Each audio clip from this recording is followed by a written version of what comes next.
Bismillahirrahmanirrahim. Assalamu alaikum wa rahmatullahi wa barakatuh. Welcome to the fourth episode of the IIIE School of Economics Alumni Interviews series. My name is Humayun, and incidentally, my guest today is another Humayun. His full name is Humayun Mughal, and Humayun Mughal was my senior in the university when I joined the IIIE in 1986. I believe Humayun Bhai was there since 1983 as part of the third batch of the IIIE students. I would like to welcome my guest, Humayun Bhai, on the fourth episode of the IIIE School of Economics Alumni Interview Series. Assalamu alaikum, Humayun Bhai. Wa alaikum assalam wa rahmatullahi wa barakatuh. How are you, dear brother? I am okay. Thank you very much. And thank you for sparing your time in the month of Ramadan, just after Iftar, for this episode of the IIIE School of Economics Alumni Interview Series, which I believe is going to be very interesting, given that you have a lot to share with us. With this, I would like to start with my first question. It is a question I asked everyone. Given that those were the early days of the developments of the International Islamic University and, of course, the IIIE School of Economics, how come you ended up in a university which did not even have a campus? That was housed at that time in a mosque which was under construction. How come a Lahori boy ended up in Islamabad? Well, first of all, thank you very much for this initiative that you have brought in to bringing us old friends into the contact. At least we are able to see them. I don't know where are my seniors, where are my juniors, only those whom I contact or whom they remain in contact. Otherwise, somewhere when we meet, the people talk about who is doing what and where. So this is a very good initiative. I really liked it when I viewed the first interview. So I couldn't stop myself putting the comments that it is a brilliant idea. And you might have read my comments as well. Absolutely. And I must say that this has been an overwhelming response. And I'm happy that I happened to start this. Great one. It's really brilliant.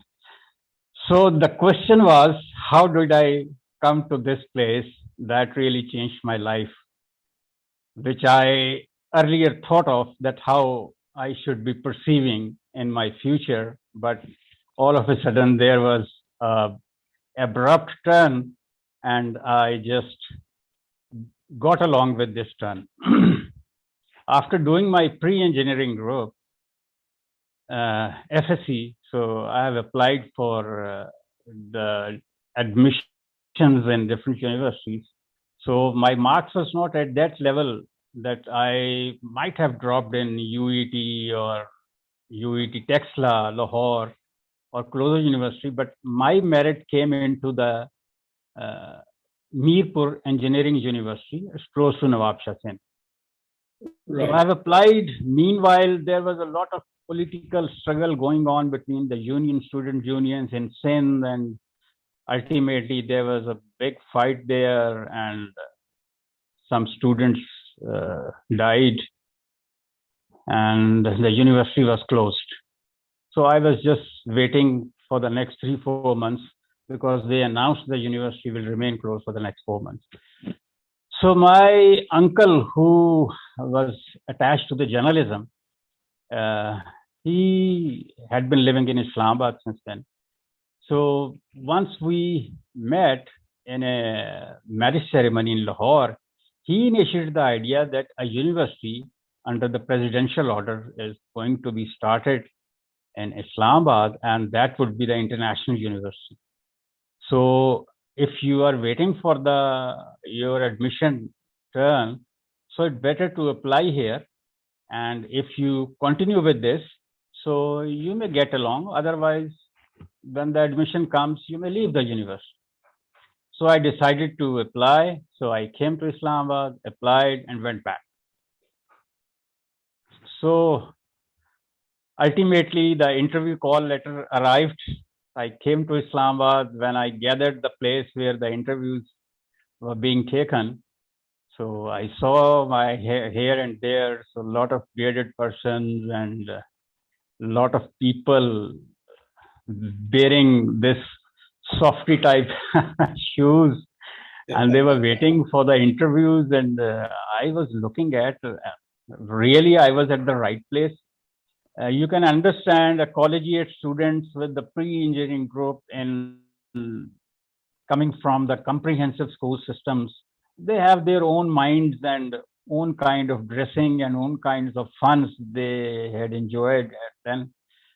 But here it was a totally different. Ultimately, I went inside, my name was called, and the three brilliant faces were there: Mr. Fahim, Munawar Saab, and Dr. Sayyid Tahir Saab.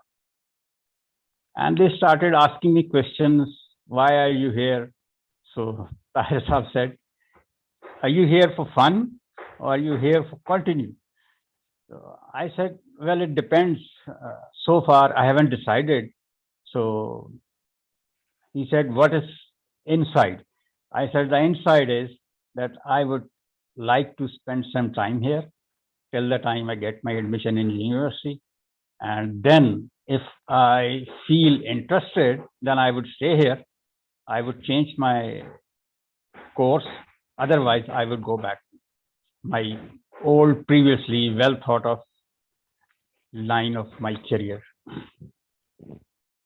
So they asked me different questions regarding math. My math was luckily good. So the highest marks in my mark sheet was the mathematics, which was, I think, 189 marks out of 200. Right. So they asked me these mathematical questions.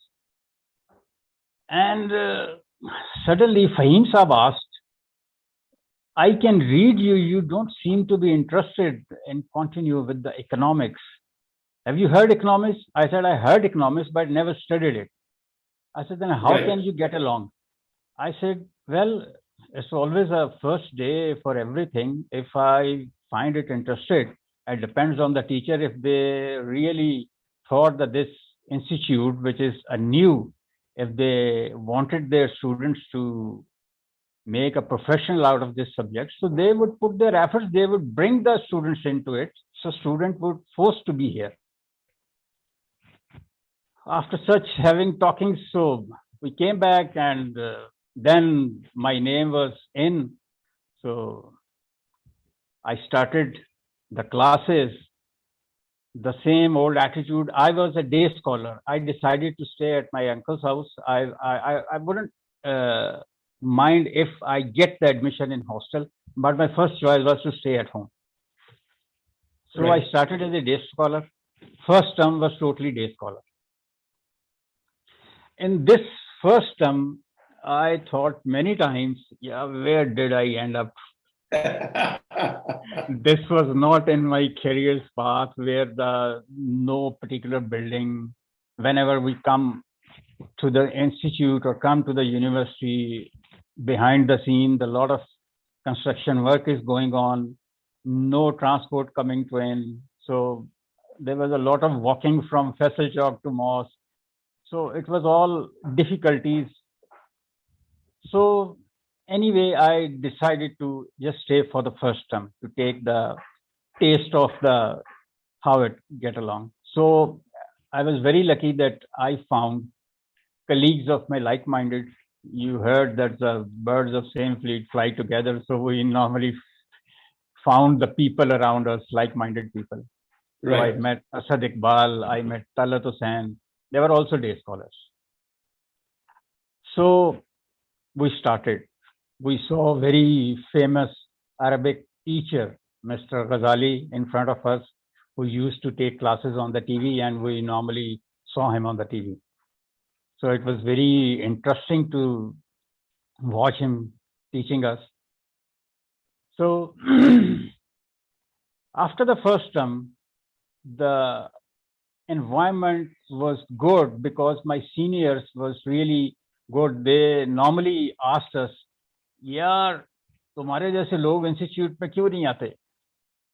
Right. And we all three were from collegiates. We used to, I mean, walk around together. So everywhere this three people group was seen by the senior people. We were all clean shaved and like collegiates, like students appear in those days, and put on jeans and shirts and just come into classes with the joggers on the shoes or the trouser shirts and shoes, all fully prepared like we are going to classes in the colleges or in the school. But contrary to that, we saw the people coming to the classes with loose clothes, open collars, and you can understand because you also viewed the same scenes as I have. No, I must say that, my earliest memory of you was someone who was very particular about his clothing. And in a way, we used to think that, this guy is very fashionable.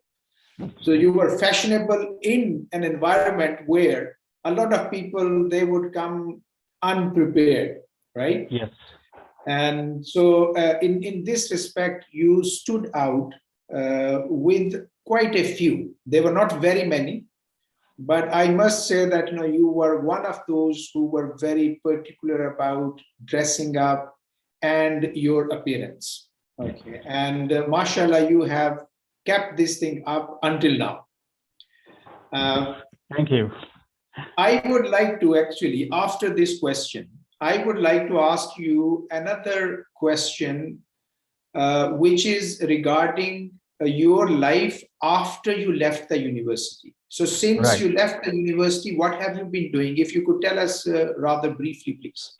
After leaving the university, completing my MS, I was then not interested in going to the research kind of thing or government job kind of thing. My mind was that I was going to looking for some private sector jobs where one could establish himself and could get recognized using his skills and whatever he has got from the university. So I started looking here and there, and I was the first one in my batch who got the job first. Within the first 3 months, I got the job in a new cellular company who just launched in the Pakistan the first time. That company's name was Paktel. Right. So there I got interviewed for the marketing or operation officer, and that job role was to make analysis on the data on the telecommunication and the tele-density and these kind of things. So there I first time realized the importance of the regression analysis. Right. which that institute really taught us, and I got it on that. So, and I'm still very, feel honored that I learned this, because due to this, I got the special chief executive award that I foreseed that the tele-density after 2 years in this number would appear. So when actually 2 years passed, so I was above only 269 numbers. Right. So that is not a much big difference. So after they review my performance, so they gave me the special award that my analysis was so right that I reached at the right number. So I spent almost 12 years in Paktel, starting from an officer, ended up with a general manager.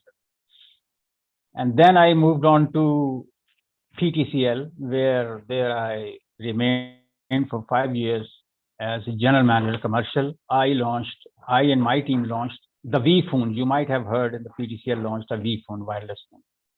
V phone. Right. Then I went on to different industries in the SME sector, like rubber parts manufacturing industries, then the services. Then I took 2-3 projects to develop. Then finally I reached here for the last 3 years in travel sector, travel industry, Okay. which is taking care of tourism, international traveling, Hajj Umrah services, these such kind of things. Anyway, this 30 years was really progressive with me. And I'm very, very thankful to my teachers and the university who really brought us to the level where we could face the market. Let us go to some of your contemporaries.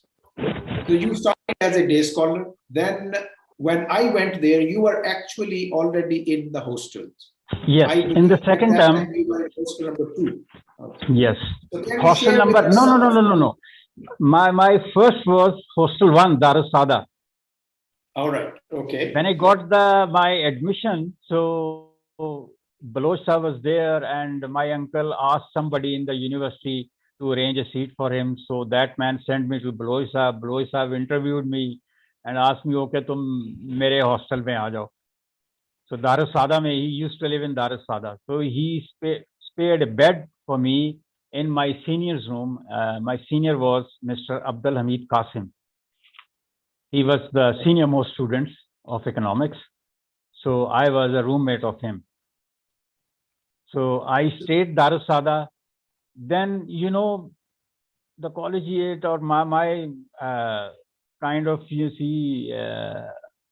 I was thinking that I am not really mixing with the students who are living there.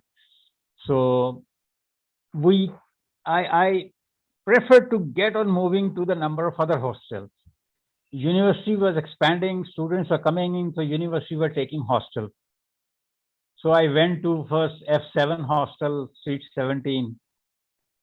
And then from there went to Karachi Company hostel. Then finally ended up to the hostel number 2. Right. You joined me, I think, after 3 years of my batch. That's right. I think in 1986, when I went, you were in hostel number 2. 2. Within 3 years, I ended up with the hostel 2. And then till my MS, I stayed there and then left the hostel. Yeah, because one of our class fellows, Ijaz Bhatt, he was a very close buddy of you. Yes, and we shared the same room. Right. And he also, and you can say we two also the like-minded.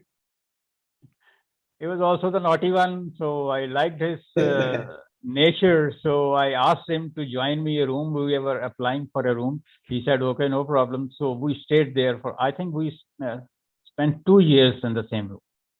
Right. Let us talk about some strengths of the IIIE. So when you joined, my understanding is that you were trying to test. Your heart wasn't into economics, or your heart wasn't into the IIIE. You wanted to go to the engineering college. Yes. So what made you eventually decide to stay at the IIIE? When I was waiting for this university call-in, so there was another extension, something going on under the unions, and some restriction was heard that is to be applied on the student unions. So there was a fight going on. So the university was closed for another 3 to 6 months. So that year was very famous, that the education was suspended for the whole year in Pakistan, in the university, especially the affected ones. Not every university, but 2-3 universities, the education suspended there. So meanwhile, since I got some good friends where I used to talk like my way, plus the teachers, economics was a new subject for me. I haven't gone through it in my career, in my student life, because it's new to me.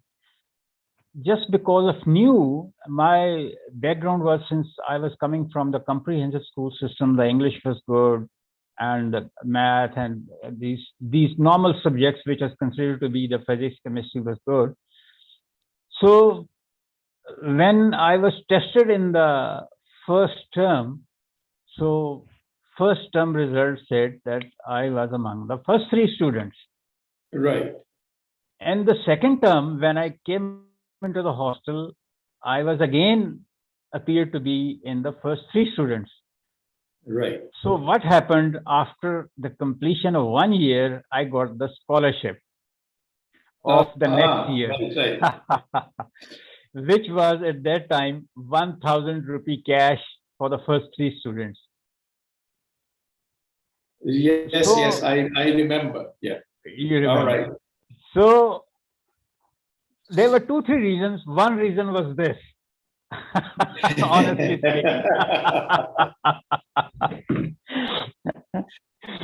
And the second reason was the teacher really behaved us in the manner that we were hearing when in the college, the university teachers were really fanatic and psychos and they don't care, very tight marking.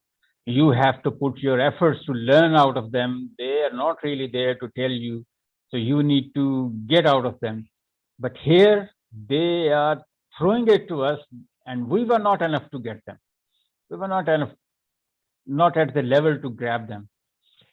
Though every teacher has a different philosophy of teaching, different style of teaching. Some teachers appear to be very good. Arabic was a new language to me. That actually was the second reason that I wanted to stay there, because when I started learning language, in those times, there was some Arabic dramas that were run on the PTV, Egyptian dramas. Right. So after learning this Arabic language after the first term, when I went back to second term, when I watched the TV with my family, watching the drama, I was amazed. I was understanding the drama. Right, right. Because the language being spoken to them was, there was a brief, slight translations were running on, but I was directly understanding the language, and I was telling my family, okay, they are saying this, they are saying that. It was really amazed. Okay, that's the language that I can really understand. So when you open the Quran, and my family was a kind of religious and come liberal, both kind of thing. So when I used to read the Quran, so it was really, I can understand some of its words, some of its verses. So that's really helped me. Yeah, this is good. Otherwise, till 12th grade, I just read the Quran without understanding it. Right. I can read very quietly, but I could not understand what does this mean unless I read the translation. So that was really amazing for me. So second was this Arabic language, and the third was the teacher who really involved us with them. They were very friendly, they were very strict, they were very disciplined, and they were very open to us. In class, 14, 15 fellows we were there, and it's not more than that, 15, 16, 17 in each class. So very friendly. I used to sit in the front row and making fun also. So never punished. Warning milti rehti thi, but never punished. But right. They were expecting the outcome of us. I mean, they were expecting what they are teaching us when they test us. So they expect that we should come up with their expectations. So we tried to come up their expectations. Obviously, some people were really good to come up their expectations. I still remember that we have a competition between Dr. Ghulam Hussain Anjam and Dr. Ghulam Mustafa Sajid. They were two competitors, so they die to get even single marks against each other. We were out of these kind of competitions. There was a lot of interesting Latifa kind of things happening because of the Arabic language thing. Yes. Do you recall any such interesting incidents? One which I never forget and still not forget. The new teachers were coming in. One of our Arabic teaching teacher who joined us in, I think, second or third semester. His name was Mr. Ali Ahmed Mahar. Right. I remember. Yeah. You remember him. Okay. Mr. Ali Ahmed Mahar and Mr. Habiba Rahman both came from Medina University and joined the university, our university. So both of got the Arabic courses in our class. Right. One way going through the An-Nahw al-Wadih, so there were some grammatical rules with the verses examples to find out. There was a word, lan tanalu. Right. So when he was actually Mr. Ali Ahmed Mahar as a Sindhi teacher, he belonged to Sindh. So his pronunciation holds the Sindh fanatical or accents, you can say, but he was able to speak Arabic and able to talk in Urdu, but with Sindhi accent. Right. So when he says this word, so class, some of people really laughed on this, the first word. So then how would he pronounce? He pronounced lan talalu. To me, he wanted to make us understand where is the accent would come and how would you pronounce.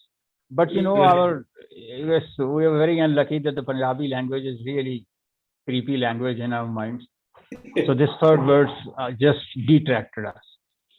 So some of students really laughed, and we noticed that Ali Ahmed Mahar, he stopped saying the first word. He directly went to the second word. He wrote on the board, but he never pronounced the first word. He just dragged the chalk under the word and then started pronouncing the second word. So it was really laughable for us. And after the period, we said, "Sir, why didn't you pronounce that word?" He said, "I got your mentality."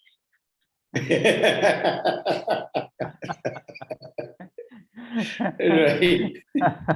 So that was the fun that I never forget for this thing, because those teachers was really helpful to understand many things with us. They sat with us, they have eaten with us, they just drank tea with us, even they paid for the lunches or paid for the tea for us. So that was really it's amazing great. Yeah, That was amazing relationship between student and teacher, but we never compromised their respect anyway during the university. So we still remember them, we always respected them, but their attitude with us was like brothers. Right. Are you in touch with some of your friends from the university? And if yes, who are they and what are they doing? Yes, my seniors, almost I have lost them after they left the university. Only those who joined the university again for the senior studies or as a teacher being employed there. Abdul Jabbar Saab, I know them because he was in university, the first batch students. But after leaving the university, I could not see Professor Salman Bhai, Rizwan Bhai, Dr. Ijaz, Kamran, and some others. Then second batch, I remember Mirza Arshad Saab, late Amjad Maqsood Bhai, Iqbal Anjam. These are those people who are in way or the other way, like through Facebook or WhatsApp, they are in contact. But it was, I put in the names and tried to find out where these are. Those who appeared, I just said hello, hi to them. Those who were not interested in these kinds of social sites, so I don't know where they are. Then after our batch came, our class fellow, they made a group, so we came into the contact. Before that, I know 2-3 my class fellows where they are, but rest of them where they were, I didn't have the idea. But through this social sighting, we came to know where they are now and what they are doing. Right. Now, have you been to the new campus of the university? Yes, I went many times there. First time I went there to see my institute, because I never visited after leaving the university, the new department. So I was very fond of to see where this is now situated. So when I came back to Islamabad after doing jobs in the other cities of Pakistan, when I settled in Islamabad, so then I visited for almost in 2013 or 14. I visited first time the new campus. Right. So I went to my department. It appeared very good, and it appeared to be disciplined, and it appeared to be nice and clean. There was no kind of rubbish or littering around, and students was looking mostly in good dresses. So I was amazed that something has happened. Some revolution has come to the department. Right. So then Dr. Itazaz was the Director General. So he was in the changing process. Then Dr. Mushtaq Bhatti was there. So I sat with them. Later, Dr. Atiku Zafar, he became the general manager. So I kept a relationship with all three. I kept on visiting them after 4 or 5 months because they was also interested to find out how can they make inroads to the market where this institute or the university be known that there is also a place that which serves better for the students. They wanted to make it feel to the parents that they should bring forward and they should opt this university or this place for their kids, but they were not really known what this all about. What is this international university? Because the first concept appears with the International Islamic University is on the Islamic side, on the religious side. People without finding what kind of other education divisions are working in this university, they accept, oh, this is Islamic or Madrasa type or blah, blah, blah, this. So they just simply cut this university out of their list. So I always ask them to do some road shows, to do some programs with the intermediate classes, those who just are about to leave or those who are in the colleges, so that our name should reach them. We should make a website kind of thing where automatic emails are generated to those students who are really doing their intermediaries or graduates who want to come to here for master. So these kinds of, I have given them a lot of suggestion. I said I can work for them as an ambassador in the market where I am known, because in the private sector market, people know me, so I can push this university students that their output should be tried. But the government type of things, they are too slow in doing that. Otherwise, if it could be a private university, I think they have done that within 2-3 days. They could have given me the list of the students that were just looking for the jobs passed recently out of the department, so I could have supplied to the where I know them. So these were the things that I found always missing. That they have the ideas, they have the wishes that this university should be known, but they don't have the plans or they don't have the initiative from where to start and from where to get in. So I think this is missing even in today's campus management. They must understand how the other universities are taking efforts. They arrange discussions, they arrange meetings, they arrange road shows where some different language mubahasas, discussions are arranged under the banner of the universities. They use marketing techniques. Going and sponsoring some local events with the name of university, one corner where the university's products or prospects or some kind of attracting things or rewards are available. They are just promoting the name of the institution. So we were not into it. I don't know whether it's Arabic influence onto this or the government influence onto this. Teachers are not taking initiative, or they are afraid of doing it, or they are not supplied for the budget to do this. I don't know what was the reasons. I'm not the insider, but I always wanted to do for my institute, for my university, whatever be the age, where I am known to them, I can bring forward this message to them. But it has to be a concrete message where it has a line to prove it that we have a product which you can try with less suspicion so that you can try it confidently. Now, this is something I have observed as well. They find a lot of limitations in doing the things. Yes. If those limitations are there, while being outside, can we help them in a way so that they come out of this state of isolation? Yes, of course. And I still believe it. I went to Dr. Etazaz and asked him, please start arranging one lecture by the ex-students of IIIE, the seniors who left the university, they are in the field.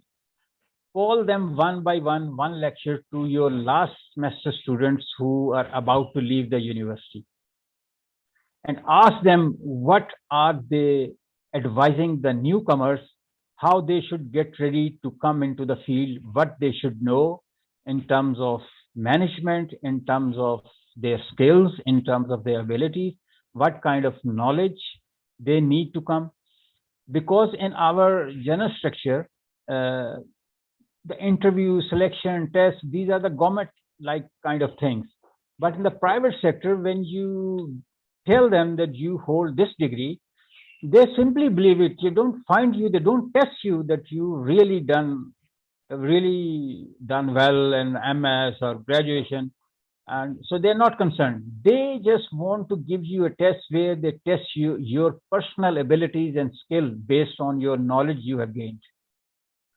That is your computer handling work, your understanding of different managerial situations. How is your temperament? How is your interpersonal skills? How would you like to talk to each other? How would you like to stay calm when facing a different situation? How would you react in facing a problem or problematic situation? How would you remain cold, and will you be reactive or will you be really cold? So these kind of actual practical situations are given to those candidates which university and institute, they are not capable to provide those environments where these students could learn. So my always this point was that if they asked us to come and deliver one lecture to by any people who are living in Islamabad, the other guys who are living away from Islamabad, it could be difficult for them to come for one day. Or if they are really passionate about the institute or the university, they even could come. But those really who are living in Islamabad, they could come easily. They give a 1 hour or 1.5 hour lecture to them, but what really market is looking into them. They don't need their economics, 7 different chapters you have gone through it, you have passed through it, your marks are graded. No, they are not interested. Private sector is not interested in your abilities. Private sector is interested in your abilities. How do you take advantage of this knowledge you have gained from the university? How did you improve your skills to implement that knowledge for the sake of their business they are in? They are not interested how senior you are. In Pakistan, private sector don't like to have the PhD degrees as employees because they think the PhD degree holders, they have just for the research, they are not into the practical field. So they like to pick up the people with the masters or graduation with the 8 to 10 year experience, or even for the interns, they like to have graduate or masters, even freshly coming out, but they like to have them as interns so that they can mold their knowledge into their favorable business. So these people should know what kind of skills they need to have during their study so that they should face the market. Everybody is not going to college, everybody is not going to research, everybody is not going to somewhere else which is research dedicated, only economics related. Whenever you come into the field, Pakistan is a country, you can't pre-planned a thing. Okay, the people that you will go to your designated field, people are very lucky who found them designated fields. Like I myself, I wanted to go to an engineering group. I ended up into going to the private sector, but I'm very happy because this university gave me that confidence that I could face the market. Right. Thank you very much. I think it's a very good advice. And I hope that the current leadership of the IIIE is watching this one and they would give due consideration to this thing. We can continue like this for another 40 minutes. However, there is always an end to whatever we do. I must say that, I learned a lot about you, Humayun, and your achievements. And I didn't know that, you were in a way very similar to me in terms of the educational inclinations and career progression as well. So it is not just coincidence of sharing names. I think we share a lot of other things as well. Thank you very much. So you're a younger brother, mashallah. I really appreciate you. You took this initiative. Otherwise, among your all batches, any one of us could have taken the initiative, but none of them. They were just busy into their own life. But at least you found the time to think of the idea and started this. And it's really, I would like to remain till the last interview. You decided to go to the last students who came out from the IIIE. No, thank you very much. I will endeavor to continue with this series. I myself, I'm enjoying it very much. And I'm sure the people who watch this, they enjoy this activity very much. With this, I would like to say thank you once again, and would like to say goodbye. Assalamu alaikum wa rahmatullahi wa barakatuh. Alaikum assalam wa rahmatullahi wa barakatuh. Goodbye and good luck.